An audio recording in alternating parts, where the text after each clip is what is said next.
It's just such a mind-blowing and eye-opening experience. It actually pushes you to explore ideas and concepts that you previously would not have considered. To be able to achieve the goals that you have, not only for yourself, but for your community. And build really strong friendships that I know I'll have for the rest of my life.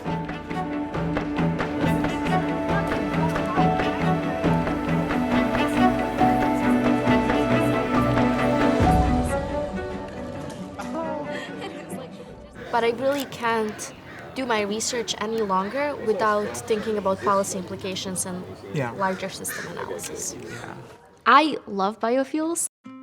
Coming into Stanford, I also wanted to have exposure to economics and policy. And Knight-Hennessy is a program which has a huge, huge focus on improving lives globally and teaching us how to scale our impact.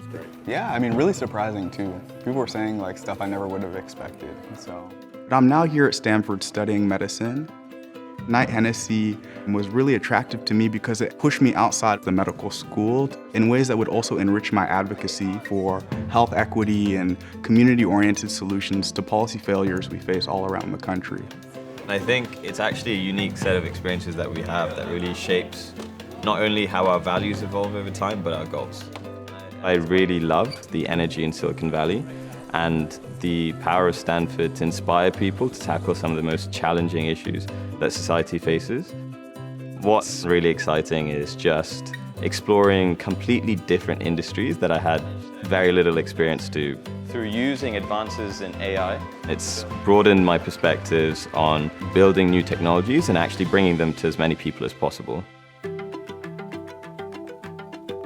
The first time I walked into Danning House, I think the word that popped to mind was, wow. This place was incredible. The bright light, the incredible views through the windows. Stanford is such a huge campus, but having Danning House is really game-changing. We knew that Knight-Hennessy was going to be embedded in Stanford with the incredible strengths of Stanford's 7 graduate schools. But we decided to do some things that were quite unique. We told the architect, think home, not office. Think a place where people from around the world and across all the disciplines of the university can come and gather and where they feel welcome. Every time I come to Danning House, I'm just full of joy, full of excitement, being able to engage with people who are in such different programs, who are doing such different things than me. I love Danning House.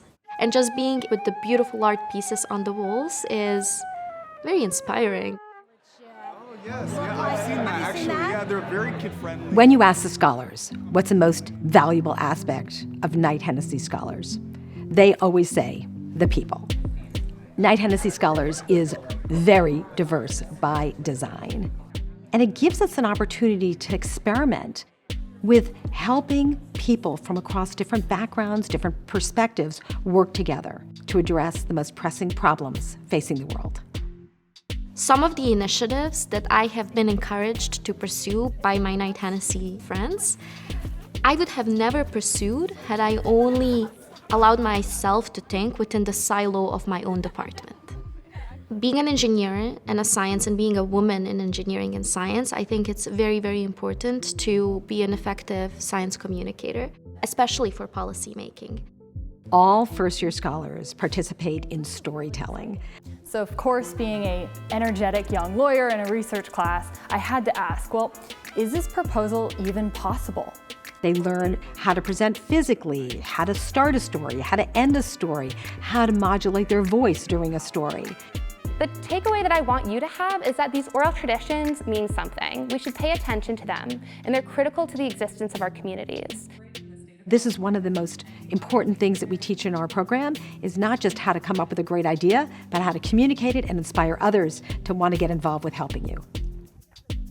We're here to help stretch the scholars, to get them out of their comfort zone, both from a disciplinary level, but also getting them think more broadly about life and their purpose.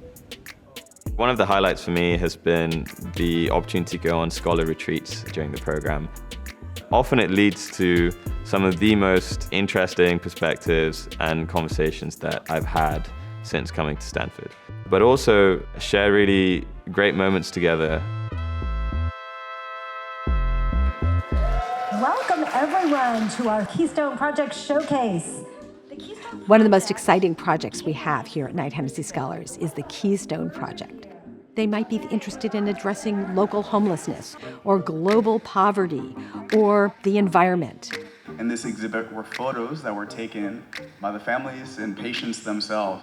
I pitched this idea of, maybe we should give patients cameras to be able to document their experiences. And we've been really surprised by what patients and their families have had to share. Things that you would never find in something like the electronic medical record. We give them some funding, we give them mentorship. And some of these projects even spin out at the end and turn into nonprofits or for-profit ventures that really scale.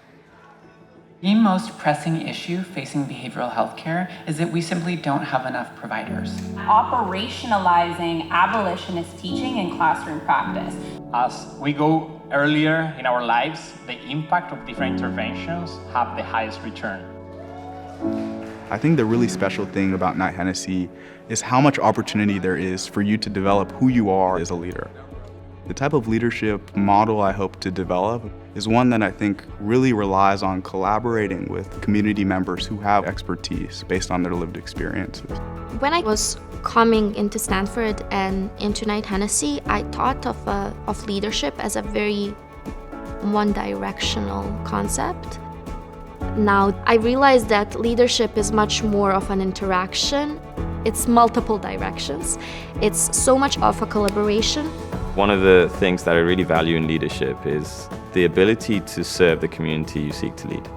And I think John, Tina, the Knight-Hennessy staff, seeing the way they support us as scholars has really inspired me to think about being an inclusive leader going forwards. That has been truly an incredible opportunity and a gift for me. I would love your input. Okay. This is the creative problem solving. Exactly, okay, gotcha. exactly. In the past, people thought you had to be out in the world for many, many years before you could take on a leadership position. Young people these days don't want to wait. They want to tackle things right now. They want to be prepared to get out in front and to really make a difference. The traits, the behaviors, and the goals that are in our leadership model are ones that will allow our scholars to be successful leaders and ethical leaders, no matter where they go in the world. I'm a perpetual optimist, and one of the things I remain optimistic about is the ability of young people to bend the arc of civilization in a positive direction. And I think perhaps we need this more than we've needed it in any recent time. And that's at its heart what Knight-Hennessy is all about. An environment where people can grow into leaders that will be multidimensional, that will be able to collaborate and work with others across different boundaries. That's the kind of change that we need.